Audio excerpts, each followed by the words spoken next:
এমন একটা পরিস্থিতির কথা একটু ভাবুন তো, যেখানে একটা সাধারণ সরকারি নোটিশ মানুষের রাতের ঘুম পুরোপুরি কেড়ে নিয়েছে। হ্যাঁ, সকালে উঠে কেউ হয়তো দেখলেন তার নাগরিকত্ব বা ভোটাধিকার হঠাৎ করেই বাতিল হয়ে যাওয়ার মুখে। একদম।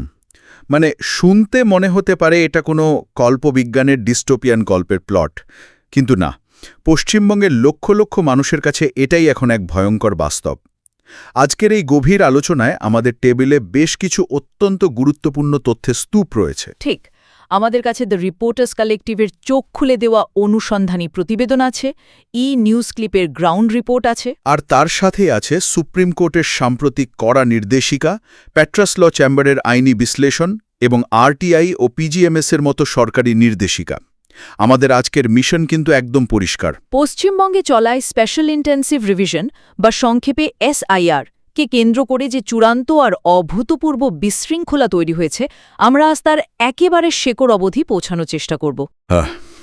একটা নিতান্ত সাধারণ ভোটার তালিকা সংশোধনের প্রক্রিয়া কিভাবে হঠাৎ করে একটা প্রযুক্তিগত দুঃস্বপ্নে পরিণত হলো, প্রশাসনের গাফিলতি ঠিক কোথায়, আর এই অবস্থায় সাধারণ মানুষের অধিকার রক্ষার আইনি উপায়গুলো কি, সেটা আজ আমরা তন্ন তন্ন করে খুঁজব। ঠিক আছে, চলুন বিষয়টা একটু খুলে দেখা যাক। আলোচনার শুরুতেই আমাদের একটু বড় পরিসরে পরিসংখ্যানের দিকে তাকাতে হবে, কারণ সংখ্যাগুলো সত্যি চমকে দেওয়ার মতো। নির্বাচন কমিশনের প্রথম খসড়া ভোটার তালিকা থেকে প্রায় ৫৮ লক্ষ মানুষের নাম বাদ পড়েছে। ৫৮ লক্ষ? তবে এই নির্দিষ্ট সংখ্যাটা নিয়ে বোধহয় খুব একটা বিতর্কের জায়গা নেই, তাই না? না, নেই। কারণ যাদের নাম বাদ গেছে তাদের মধ্যে মৃত মানুষ রয়েছেন, অথবা ধরুন এমন মানুষ আছেন যারা পাকাপাকিভাবে অন্য জায়গায় স্থানান্তরিত হয়েছেন। যে কোনো ভোটার তালিকার সংশোধনের ক্ষেত্রে এটা একটা খুব স্বাভাবিক রুটিন প্রক্রিয়া। কিন্তু গল্পের আসল মোড়টা তো এখানেই শেষ নয়। চমকপ্রদ আর আতঙ্কের বিষয় হল রাজ্যের ১.৫ কোটিরও বেশি মানুষের কাছে হঠাৎ করে লজিক্যাল ডিসক্রিপেন্সি বা তথ্যগত অসঙ্গতির নোটিশ এসে পৌঁছেছে। ঠিক বলেছেন, ১.৫ কোটি মানুষ। মানে এটা তো কোনো ছোটখাটো শহরের জনসংখ্যা নয়, এটা আস্ত একটা রাজ্যের বিশাল অংশ। এই বিপুল সংখ্যক মানুষকে রাতারাতি সন্দেহের তালিকায় ফেলে দেওয়ার পেছনের কারণটা কিন্তু আরও বেশি অদ্ভুত। প্রশাসন হয়তো দাবি করতে পারে যে এটা একটা রুটিন চেকআপ, কিন্তু আমাদের হাতের সোর্সগুলো, বিশেষ করে দ্য রিপোর্টার্স কালেক্টিভের রিপোর্ট, কিন্তু একটা সম্পূর্ণ অন্য চিত্র তুলে ধরছে। হ্যাঁ, এই পুরো গণ্ডগোলের মূলে কোনো মানুষের চক্রান্ত নেই, বরং রয়েছে একটা অত্যন্ত কাঁচা এবং অপরীক্ষিত AI বা অ্যালগোরিদমের প্রযুক্তিগত বিভ্রান্ত। এখানে যেটা সবচেয়ে কৌতূহলজনক তা হল এই সমস্যার সূত্রপাত কিন্তু আজকের নয়। এটা শুরু হয়েছে ২০০২ সালের একটি পুরনো ডেটাবেস থেকে। হ্যাঁ, ২০০২ সালের ডেটাবেস? মানে প্রায় ২ দশকের পুরনো। একদম। নির্বাচন কমিশন সিদ্ধান্ত নেয় যে ২০০২ সালের পুরনো বাংলা ভোটার তালিকাকে স্বয়ংক্রিয় AI অ্যালগোরিদমের মাধ্যমে ইংরেজিতে অনুবাদ করা হবে, আর এই অনুবাদ করতে গিয়েই যত বিপত্তি। তা তো বটেই। আমরা সবাই জানি যে বাংলা এবং ইংরেজির ফোনেটিক্স বা ধ্বনিতত্ত্ব সম্পূর্ণ আলাদা। হ্যাঁ, কিন্তু কোনো রকম ফিল্ড টেস্টিং ছাড়া, মানে কোনো মানুষের নজরদারি বা হিউম্যান ইন্টারভেনশন ছাড়াই একটা স্বয়ংক্রিয় সফটওয়্যারকে এত বড় একটা রাজ্যের মানুষের ডেটাবেস অনুবাদের দায়িত্ব দিয়ে দেওয়া হলো। আর তার ফলাফল যা হওয়ার ঠিক তাই হয়েছে। মাঠ পর্যায়ে এক চরম হাস্যকর অথচ বিপজ্জনক পরিস্থিতি সৃষ্টি হয়েছে। নামের বানানে এমন সব মারাত্মক ভুল ধরা পড়েছে যা সাধারণ মানুষের কল্পনারও অতীত। দি রিপোর্টার্স কালেক্টিভের রিপোর্টের খুব স্পষ্ট উদাহরণ রয়েছে। হ্যাঁ, যেমন ধরুন অত্যন্ত সাধারণ একটি বাঙালি পদবি ব্যানার্জি বা ব্যানার্জি, সফটওয়্যারের মাধ্যমে অনুবাদ হয়ে সেটা হয়ে গেছে বাইরজেন জি। শুধু তাই নয়, ঝাড়খণ্ড সীমান্তবর্তী এলাকার উপজাতি সম্প্রদায়ের মধ্যে খালখো বা এক্সালখো নামের একটি পদবীর চল আছে, সেটা বিকৃত হয়ে সফটওয়্যারে দেখাচ্ছে খালখো। আবার কারণ নামের আগে যদি MD বা SK থাকে আর পুরনো তালিকায় যদি মোহাম্মদ বা শেখ লেখা থাকে, AI সেটাকেও অসঙ্গতি বা জাল হিসেবে চিহ্নিত করেছে। মানে একটা যন্ত্রের নিজস্ব তো কোনো সাধারণ জ্ঞান নেই, আর তার খেসারত দিতে হচ্ছে সাধারণ মানুষকে।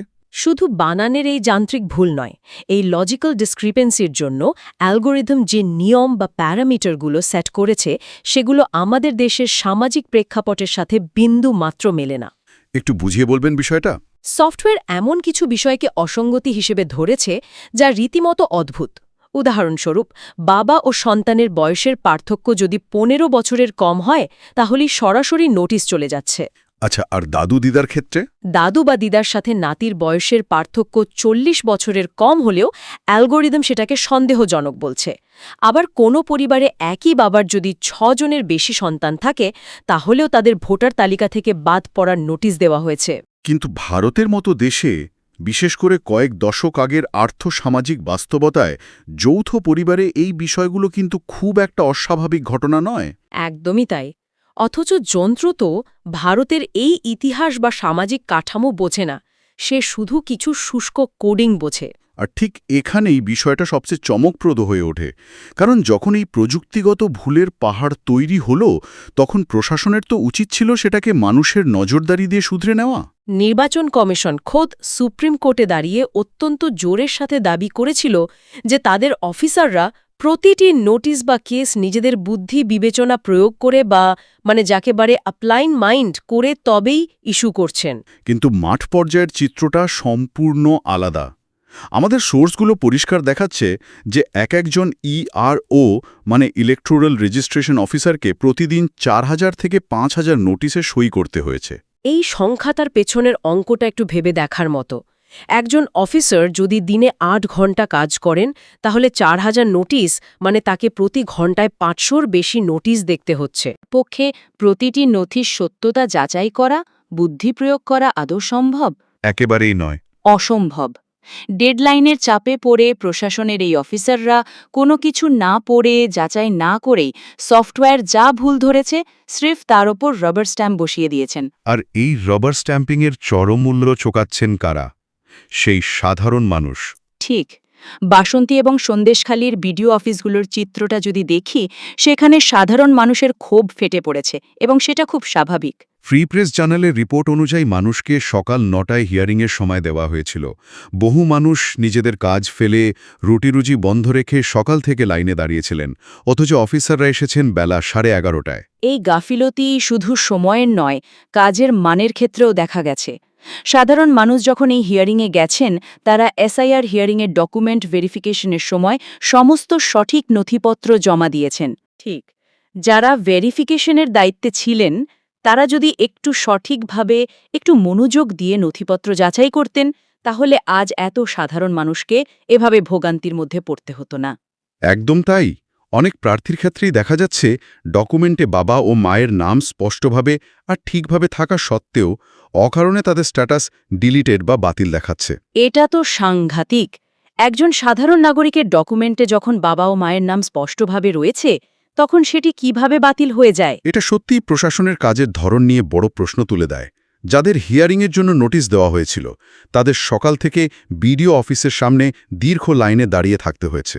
আর বর্তমানে এমনিতেই চাকরি পাওয়া খুব কঠিন।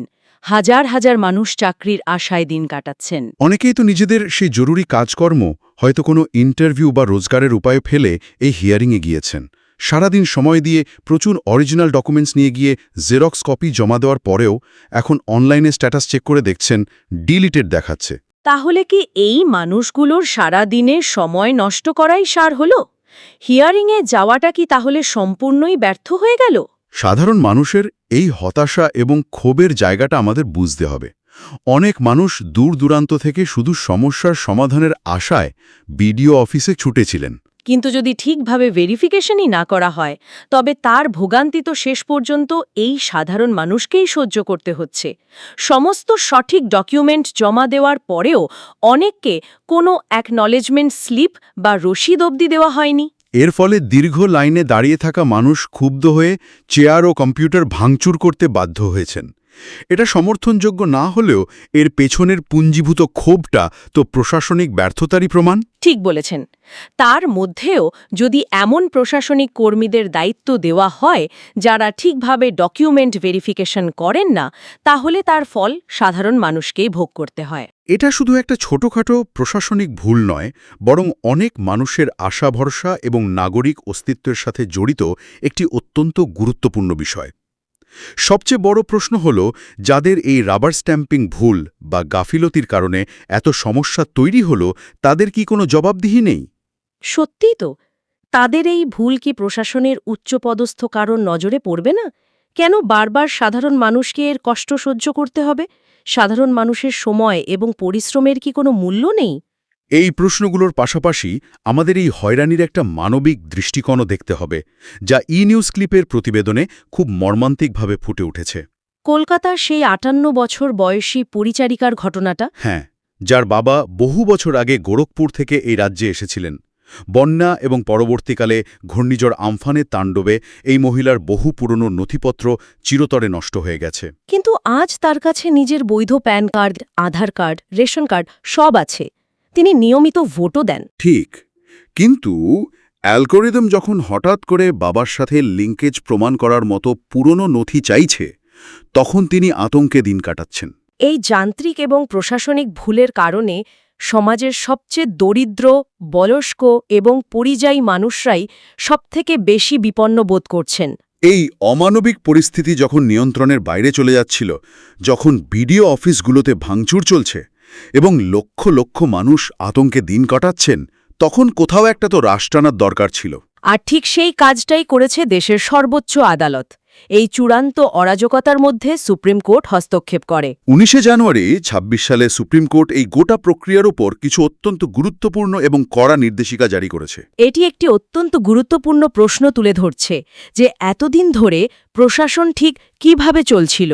সুপ্রিম কোর্ট পরিষ্কার ভাষায় নির্বাচন কমিশনকে ভর্ৎসনা করেছে। হ্যাঁ, কোর্ট বলেছে সাধারণ মানুষের ওপর এই স্ট্রেস এবং স্ট্রেন বা অহেতুক মানসিক চাপ তৈরি করা অবিলম্বে বন্ধ করতে হবে। সবচেয়ে বড় কথা, কোর্ট লক্ষ্য করেছে যে অফিসাররা অনেক সময় হোয়াটসঅ্যাপের মাধ্যমে একে অপরকে প্রশাসনিক নির্দেশ দিচ্ছিলেন। হ্যাঁ, সরকারি কাজ হোয়াটসঅ্যাপে। আদালত কড়া ভাষায় জানিয়েছে এই হোয়াটসঅ্যাপের মাধ্যমে নির্দেশ দেওয়া বন্ধ করতে হবে। সমস্ত কাজ আনুষ্ঠানিক নিয়ম মেনে লিখিত সার্কুলারের মাধ্যমে আইনানুগ পদ্ধতিতে করতে হবে। কোর্টের এই নির্দেশের ফলে নাগরিকদের জন্য বেশ কিছু স্বস্তির জায়গাও তৈরি হয়েছে, যা অনেকেরই হয়তো জানা নেই। যারা শুনছেন তাদের সুবিধার জন্য বলি, যাদের বয়স ৮৫ বছরের বেশি, যারা অসুস্থ বা শারীরিক প্রতিবন্ধকতার শিকার, অথবা যারা পড়াশোনা বা চাকরির জন্য ভিন রাজ্যে বা বাড়ির বাইরে থাকেন, তাদের আর এই লম্বা লাইনে দাঁড়িয়ে সশরীরে হিয়ারিংয়ে হাজিরা দিতে হবে না। তাদের জন্য ডোরস্টেপ ভেরিফিকেশন বা বাড়িতে গিয়ে নথি যাচাইয়ের ব্যবস্থা করার নির্দেশ দেওয়া হয়েছে। এছাড়া পরিবারের কোনো সদস্য বা বুথ লেভেল এজেন্টের মাধ্যমেও প্রতিনিধি পাঠিয়ে শুনানি করা যাবে। এই বিএলএরা হলেন স্থানীয় স্তরের রাজনৈতিক প্রতিনিধি, যারা এলাকার ভোটারদের সম্পর্কে অবগত থাকেন। আরেকটি অত্যন্ত স্বস্তিদায়ক এবং গুরুত্বপূর্ণ বিষয়ে সুপ্রিম কোর্ট নিশ্চিত করেছে, তা হল রসিদ বা অ্যাকনলেজমেন্ট স্লিপের বাধ্যবাধকতা। আমরা আগেই আলোচনা করছিলাম যে কিভাবে ডকুমেন্ট জমা দেওয়ার পরেও তা হারিয়ে যাওয়ার বা জমা পড়েনি এমন দাবি ওঠার অভিযোগ আসছিল। এখন থেকে প্রশাসনকে নথি জমার লিখিত রসিদ দিতেই হবে। এই একটা ছোট কাগজ প্রশাসনিক স্তরে জবাবদিহি নিশ্চিত করতে অনেকটাই সাহায্য করবে। তবে এই স্বস্তির পাশাপাশি একটা বড় সতর্ক বার্তাও রয়েছে। নথিপত্রের বিষয়ে নির্বাচন কমিশন কিন্তু অত্যন্ত কড়া অবস্থান নিয়েছে। প্যাট্রাস ল চেম্বার এবং নির্বাচন কমিশনের নির্দেশিকা অনুযায়ী এই ভেরিফিকেশনের জন্য নির্দিষ্ট ১৩টি ডকুমেন্টের একটি তালিকা দেওয়া হয়েছে। এ তালিকার মধ্যে রয়েছে জন্মের শংসাপত্র, পাসপোর্ট, মাধ্যমিক বা সমতুল্য পরীক্ষার অ্যাডমিট কার্ড, নির্দিষ্ট সালের আগের সরকারি নথি ইত্যাদি। নিউজ অন এয়ারের রিপোর্ট অনুযায়ী এই ১৩টি ডকুমেন্টের তালিকার বাইরে যাওয়ার কোনো সুযোগ নেই। নির্বাচন কমিশন স্পষ্ট করে জানিয়ে দিয়েছে, এই নির্দিষ্ট তালিকার বাইরের কোনো ডকুমেন্ট যদি কেউ প্রমাণ হিসেবে জমা দেন, তবে চূড়ান্ত ভোটার তালিকা থেকে তার নাম নিশ্চিতভাবে বাদ পড়বে। শুধু তাই নয়, যে আধিকারিকরা বা ইআরওরা এই তালিকার বাইরের কোনো ভুল ডকুমেন্ট গ্রহণ করবেন বা সরকারি পোর্টালে আপলোড করবেন, প্রমাণ পেলে তাদের বিরুদ্ধেও কড়া আইনি ব্যবস্থা নেওয়া হবে। তাই নাগরিকদের এই নথির বিষয়ে খুব সতর্ক থাকতে হবে। কিন্তু এখানেই তো আরেকটা বাস্তব সমস্যা সৃষ্টি হচ্ছে। যদি কারো কাছে এই নির্দিষ্ট ১৩টি ডকুমেন্টের কোনোটি না থাকে, অথবা সেগুলো পেতে সরকারি দপ্তরেই বছরের পর বছর দেরি হয়। ধরুন কারোর কাস্ট সার্টিফিকেট, ইনকাম বা ডোমিসাইল সার্টিফিকেট কোনো এক সরকারি টেবিলে লাল ফিতের ফাঁসে আটকে আছে। তখন সেই সাধারণ মানুষ কি করবেন? তার তো নাগরিকত্ব বিপন্ন। যদি আমরা এই বিষয়টিকে বৃহত্তর প্রেক্ষাপটের সাথে যুক্ত করি, তবে দেখব যে সাধারণ মানুষের হাতে কিন্তু প্রশাসনকে বাধ্য করার মতো কিছু আইনি হাতিয়ার রয়েছে, শুধু সেগুলো সম্পর্কে একটু সচেতনতা দরকার। যেমন আরটিআই বা রাইট টু ইনফরমেশন আইন। আরটিআইওয়ালার আইনি বিশ্লেষণ থেকে আমরা জানতে পারছি যে কোনো বিশাল খরচ ছাড়াই মাত্র 10 টাকার একটি পোস্টাল অর্ডার দিয়ে যে কোনো নাগরিক নির্দিষ্ট দফতরে আরটিআই করতে পারেন। কারো সার্টিফিকেট কেন আটকে আছে, কোন অফিসারের টেবিলে ফাইল পড়ে আছে, কতদিন ধরে পড়ে আছে, এই সব তথ্য লিখিতভাবে জানতে চাওয়া যায়। এবং আইন অনুযায়ী প্রশাসন 30 দিনের মধ্যে এর জবাব দিতে বাধ্য। এটা সরকারি দীর্ঘসূত্রিতা কাটার একটা অত্যন্ত কার্যকর উপায়। এছাড়াও পশ্চিমবঙ্গ সরকারের নিজস্ব একটি অত্যন্ত শক্তিশালী পোর্টাল রয়েছে, যার নাম পাবলিক গ্রিভেন্স মনিটরিং সিস্টেম বা পিজিএমএস। যদি এমন হয় যে সাধারণ মানুষ পঞ্চায়েত বা বিডিও স্তরে বারবার গিয়েও পরিষেবা পাচ্ছেন না বা অফিসারদের দ্বারা অকারণে হয়রানির শিকার হচ্ছেন, তবে তারা সরাসরি অনলাইনে মুখ্যমন্ত্রীর দপ্তরে এই অভিযোগ জানাতে পারেন। পিজিএমএস-এর সবচেয়ে কার্যকরী দিক হল এর এসকেলেশন বা ধাপে ধাপে অভিযোগ ওপরের স্তরে যাওয়ার স্বয়ংক্রিয় প্রক্রিয়া। এখানে 4টি লেভেল বা ধাপ রয়েছে। যদি ব্লক স্তরের নোডাল অফিসার বা বিডিও নির্দিষ্ট সময়ের মধ্যে সমস্যার সমাধান না করেন, তবে সেই অভিযোগটি স্বয়ংক্রিয়ভাবে ডিস্ট্রিক্ট কালেক্টরেট বা জেলা শাসকের দপ্তরে চলে যায়। সেখানেও কাজ না হলে হেড অফ ডিপার্টমেন্ট এবং শেষ পর্যন্ত সরাসরি মুখ্যমন্ত্রীর গ্রিভেন্স সেলে পৌঁছে যায়। তাই সাধারণ মানুষকে নিজেদের অধিকার সম্পর্কে শুধু জানলেই হবে না, এই টুলগুলোর সক্রিয় ব্যবহারও করতে হবে। তাহলে এই সব কিছুর অর্থ কি দাঁড়াচ্ছে? আজকের এই পুরো আলোচনাটা যদি আমরা একটা জায়গায় নিয়ে আসি, তবে এটা খুব স্পষ্টভাবে ফুটে ওঠে যে প্রযুক্তি বা এআই আমাদের জীবনকে, প্রশাসনিক কাজকে সহজ করার জন্যই তৈরি করা হয়েছে। যদি মানুষের নজরদারি, সাধারণ বুদ্ধি বা হিউম্যান টাচ না থাকে, তবে তা সাধারণ নাগরিকের জন্য কত বড় বিপর্যয় ডেকে আনতে পারে, এই এএসআইআর প্রক্রিয়ার বিশৃঙ্খলা তারই সবচেয়ে বড় প্রমাণ। একটি সফটওয়্যারের অন্ধ অনুকরণ এবং অফিসারদের রাবো স্ট্যাম্পিং সাধারণ মানুষের সময়, পরিশ্রম এবং সবচেয়ে বড় কথা, তাদের নাগরিক অধিকারকে এক লহমায় বিপন্ন করে তুলেছে। প্রযুক্তি যতই উন্নত হোক না কেন, আইনের শাসন এবং মানবিক দৃষ্টিভঙ্গির মধ্যে একটা সঠিক ভারসাম্য থাকা ভীষণ জরুরি। সাধারণ মানুষের যে অবর্ণনীয় ভোগান্তি হল, তার দায় কোনোভাবেই এড়ানো যায় না। সুপ্রিম কোর্টের হস্তক্ষেপ হয়তো সাময়িকভাবে কিছুটা স্বস্তি দিয়েছে, কিন্তু প্রশাসনিক স্তরে একেবারে তৃণমূল পর্যায়ে জবাবদিহি নিশ্চিত না হলে এমন যান্ত্রিক এবং আমলাতান্ত্রিক গাফিলতির পুনরাবৃত্তি হতেই থাকবে। একদম ঠিক কথা। আজকের এই দীর্ঘ আলোচনার একেবারে শেষে যারা শুনছেন, তাদের সবার জন্য একটা গভীর ভাবনার জায়গা রেখে যেতে চাই। আজকে শুধুমাত্র একটি অনুবাদ সফটওয়্যারের সামান্য ভুলের কারণে একটি এআই অ্যালগরিদমের এক খেয়ালে কোটি কোটি মানুষের ভোটাধিকার এবং নাগরিকত্ব প্রশ্নের মুখে পড়েছে। একটা বিষয় ভাবার মতো, ভবিষ্যতে যখন আমাদের দৈনন্দিন জীবনের প্রতিটি স্তর, ধরুন শিক্ষা, স্বাস্থ্য পরিষেবা, ব্যাংকিং, প্রপার্টি রেজিস্ট্রেশন, সবকিছুই এই ধরনের স্বয়ংক্রিয় এআই ডেটাবেসের সাথে যুক্ত হয়ে যাবে, তখন আমাদের এই ডিজিটাল আইডেন্টিটি বা নাগরিক পরিচয় ঠিক কতটা সুরক্ষিত থাকবে? একটি যান্ত্রিক ভুল, একটি কোডিংয়ের ত্রুটি কি আগামী দিনে আমাদের অস্তিত্বকে কোনো এক ডেটাবেস থেকে পুরোপুরি মুছে দিতে পারে? এই অত্যন্ত প্রাসঙ্গিক এবং কিছুটা ভয় ধরানো প্রশ্নটা নিয়েই আজ আমরা আমাদের এই গভীর আলোচনা এখানেই শেষ করছি। আশা করি আজকের এই তথ্যবহুল আড্ডা এই জটিল বিষয়টি বুঝতে এবং নিজেদের অধিকার সম্পর্কে সচেতন হতে সাহায্য করবে। ভালো থাকবেন।